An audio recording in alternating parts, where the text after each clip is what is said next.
Bonjour à toutes et à tous. Donc, aujourd'hui, nous échangeons avec Antoine Depigny. Bonjour Antoine. Bonjour Jonathan. Alors, vous êtes directeur du développement au sein de Primonial REIM et aujourd'hui, on va parler un peu de bureau et en particulier de votre SCPI Primopierre, la SCPI voilà, qui est historique du groupe Primonial, qui investit principalement en bureau. Est-ce que vous pouvez nous rappeler un petit peu, Antoine, la philosophie comment dire, de cette SCPI? Oui, bien sûr. Alors, effectivement, Primopierre, c'est notre flagship, hein, le vaisseau amiral avec Primovis. C'est une SCPI qui est spécialisée en immobilier de bureau et plus précisément en immobilier de bureau, on va dire localisé Paris, première couronne parisienne. C'est à peu près 90% de notre portefeuille aujourd'hui. C'est une SCPI qui fait aujourd'hui plus de 3 milliards de capitalisation. Et qui, cette année, je pense que depuis l'année dernière, ça doit déjà être le cas également, fait partie des deux plus grandes capitalisées, enfin deux plus grands collecteurs du marché. Et ça, je pense, porté par la qualité de son patrimoine. Donc, on a aujourd'hui plus de 2 tiers de nos immeubles qui sont des immeubles qu'on appelle verts et qui seront évidemment les premiers candidats à la labellisation ISR, puisque Primopierre fait partie avec l'autre fonds ISR en création pour le groupe, des deux fonds qui seront sur les rangs pour la labellisation qu'on attend là dans les jours qui viennent. Ça devait être cette semaine, ce sera probablement d'ici une quinzaine de jours. Voilà, En on termes sent de, on sent qu'il y a de la tension hein, sur ce label ISR avec les sociétés de gestion, que les communiqués de presse sont déjà prêts à être envoyés à tous les journalistes pour dire voilà, c'est le label ISR. Rappelons que le label ISR, voilà, pour les téléspectateurs qui nous regardent, investissement socialement responsable, c'est faire en sorte qu'il y ait des critères ESG environnementaux, sociaux et de gouvernance qui sont appliqués à l'immobilier. C'est du bon sens avec des critères suivis et analysés dans le temps pour que quelque part voilà, le gérant soit obligé de vous rendre des comptes et faire en sorte d'avancer. Sur cette SCPI Primopierre, alors on est très orienté sur le bureau, se pose la question du télétravail, Antoine. C'est une question voilà, qui est importante. Beaucoup d'épargnants se disent que voilà, peut-être que avec le télétravail, c'est la fin du bureau. Est-ce que c'est une vision que vous partagez? Alors non, évidemment, hein, ce n'est pas une vision qu'on partage et clairement, le télétravail et le bureau ne s'opposent pas, hein, ils se complètent, on va dire. Et on a vraiment noté depuis le confinement et depuis le début de la crise sanitaire une accélération des usages. Je crois que ce qui est vraiment très important, c'est de comprendre cette notion de nouveaux usages.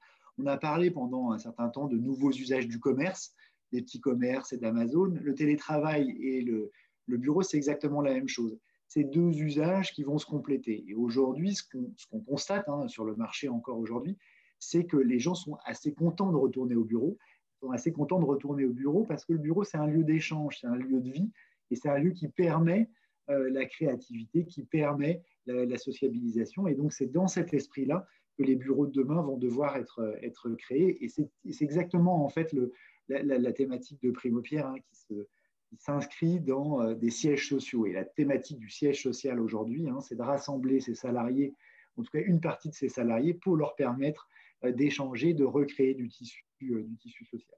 Donc voilà, aujourd'hui, le télétravail ne fera pas disparaître le bureau, il fera peut-être disparaître certains bureaux, en tout cas une typologie de bureau qui serait plus vraiment adaptable ou qui serait peut-être mal positionné en termes géographiques ou en termes d'adaptabilité.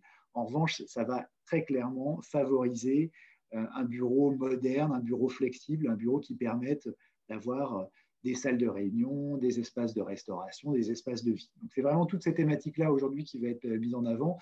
Et on le voit hein, sur le marché aujourd'hui, on a toujours des transactions bureaux et on a toujours beaucoup de demandes locatives. On a eu des prises à bail importantes, mais sur des typologies de biens qui sont des typologies de biens récentes et adaptables, puisqu'on a à la fois cette problématique de télétravail, on a de l'autre côté la problématique de la distanciation sociale et sanitaire. Donc les deux sont assez antagonistes et difficiles à marier. Les seules façons de le marier, c'est d'avoir des bureaux qui soient récents.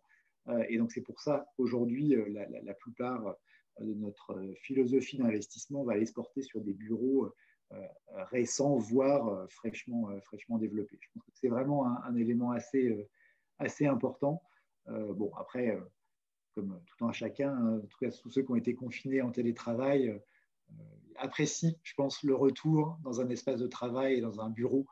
Et ça, on l'a vraiment noté après le premier confinement. Je crois que la fin du deuxième confinement attendu par beaucoup avec pas mal d'impatience. Donc, on n'est pas très inquiet sur ce côté-là. Voilà, c'est vrai que quelque part, c'est important de le rappeler, hein, cette logique du télétravail, elle est très, très prégnante, mais néanmoins, voilà, on voit bien, il y a des études qui le montrent. Il y a une étude qui a été faite sur 35 000 comment dire, collaborateurs qui indiquent que en tout cas, la grande majorité, c'est presque 70% à 80%, souhaitent venir travailler au bureau au moins en grande majorité 3 à 4 jours étant vraiment la dynamique forte par semaine. Et avoir une journée de télétravail, ça peut clairement avoir du sens, mais pas toute la semaine. Ça, c'était un élément un point important. Est-ce que vous avez une dernière bonne nouvelle à nous partager, Antoine, voilà, pour cette fin d'année, pour les perspectives? Alors, vous avez évoqué quelque part le label ISR, c'était une très bonne nouvelle. Est-ce que vous avez d'autres bonnes nouvelles à nous partager pour cette SCPI Primocare? Oui, effectivement. Donc, on a deux bonnes nouvelles, hein. Donc, on espère le label ISR. Et comme on le répète souvent, ISR, ça ne veut pas dire des coûts supplémentaires. Au contraire. Et je pense qu'aujourd'hui, on peut annoncer que la SCPI sera capable sur 2020, et malgré voilà, l'environnement un petit peu compliqué, de délivrer un taux de distribution qui sera supérieur à 5%.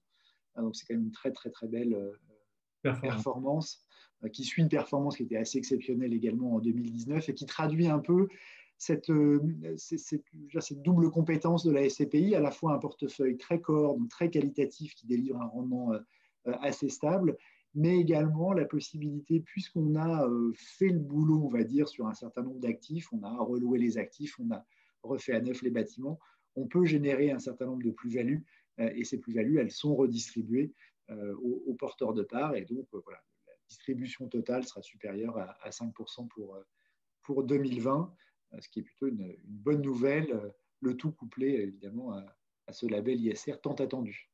Voilà, bon, écoutez, on attend les prochaines heures, prochains jours pour ce label. Je le rappelle, donc Antoine Depigny, vous êtes directeur du développement au sein de Primonial REIM. Merci Antoine pour ces échanges. Je rappelle, la SCPI Primopierre est accessible également en versement programmé. Se constituer de l'épargne chaque mois, c'est important. Ça permet vraiment de préparer la retraite. Merci encore pour vos explications. Et puis, pour celles et ceux qui regardent cette vidéo, n'hésitez pas à vous renseigner sur meilleurscpi.com et sur cette SCPI Primopierre. Nous restons à votre disposition. À bientôt, Antoine, et merci pour cet échange. Merci. Merci à tous.